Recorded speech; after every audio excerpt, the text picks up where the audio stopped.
കൊല്ലത്ത് ചാത്തന്നൂർ മണ്ഡലത്തിൽ കഴിഞ്ഞ 2 തെരഞ്ഞെടുപ്പുകളിൽ 3ാം സ്ഥാനത്തായ UDF ഇത്തവണ തിരിച്ചുവരവിനുള്ള ഒരുക്കത്തിലാണ്. KPCC സെക്രട്ടറി സൂരജ് രവിയെ ഇറക്കി ശക്തമായ പ്രചാരണമാണ് മണ്ഡലത്തിൽ UDF നടത്തുന്നത്. സിറ്റിംഗ് MLA മാറ്റി ഇത്തവണ CPI അവസരം നൽകിയത് R രാജേന്ദ്രനാണ്. 2ാം സ്ഥാനത്തുള്ള BJPക്ക് വേണ്ടിയും ഇത്തവണ BB ഗോപകുമാർ തന്നെയാണ് മത്സര രംഗത്ത്. അരിവാളും നെൽക്കതിരും അടയാളം അതിൽ വോട്ട് ചെയ്ത് വിജയിപ്പിക്കുന്നതിന് എല്ലാവരോടും സഹായിക്കണം. നമസ്കാരം. കൈപ്പത്തി വോട്ട് ചെയ്ത് സഹായിക്കണം. UDFന്റെ സ്ഥാനാർത്ഥിയാണ്.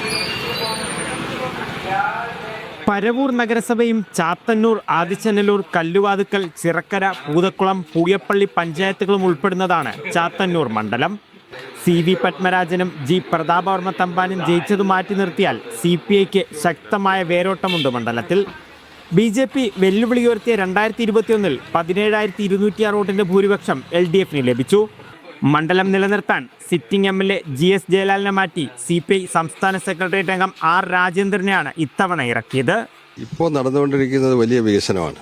ആ പ്രക്രിയ തുടരണമെന്നുള്ള ഒരു ആഗ്രഹമാണ് ജനങ്ങൾക്ക് പൊതുവായിട്ടുള്ളത്. 1500 കോടിയിലധികം രൂപയുടെ വികസനമാണ് ഈ മണ്ഡലത്തിൽ പല മേഖലകളിലായിട്ട് നടന്നിട്ടുള്ളത്. അതുപോലെ ക്ഷേമ പ്രവർത്തനത്തിലും പല രംഗങ്ങളിലും നമുക്ക് കേരളത്തിന് തന്നെ മാതൃകയായിട്ടുള്ള പൈലറ്റ് പദ്ധതികൾ ഈ ചാത്തന്നൂരിലാണ് നടത്തിയിട്ടുള്ളത്. അതിൻ്റെ ഒരു വലിയ ആനുകൂല്യമുണ്ട്. ഫോർവേഡ് ബ്ലോക്കിനാണ് UDF സീറ്റ് നൽകാൻ തീരുമാനിച്ചിരുന്നത്.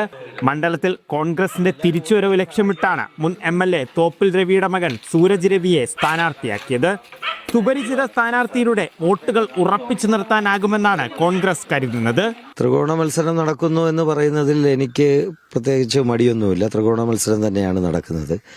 പക്ഷേ ഇത്തവണ ഒന്നാമതെത്താൻ പോകുന്നത് UDF ആയിരിക്കും എന്നുള്ള കാര്യത്തിൽ സംശയമില്ല. രണ്ടാമതും മൂന്നാമതും ആര് എത്തുന്നു എന്നുള്ളതിനെ പറ്റി പ്രവചിക്കാൻ ഞാൻ ആളല്ല. പക്ഷേ ഇവിടെ ഐക്യജനാധിപത്യ മുന്നണി നല്ല ഭൂരിപക്ഷത്തോടു കൂടി തന്നെ വിജയിക്കും. 2016 21% വോട്ട് വർധനയാണ് BJP മണ്ഡലത്തിലുണ്ടാക്കിയത്.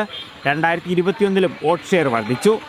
2 തവണയും മത്സരിച്ച BB ഗോപകുമാറിനെ തന്നെ BJP ഇത്തവണയും പോരിനിറക്കി.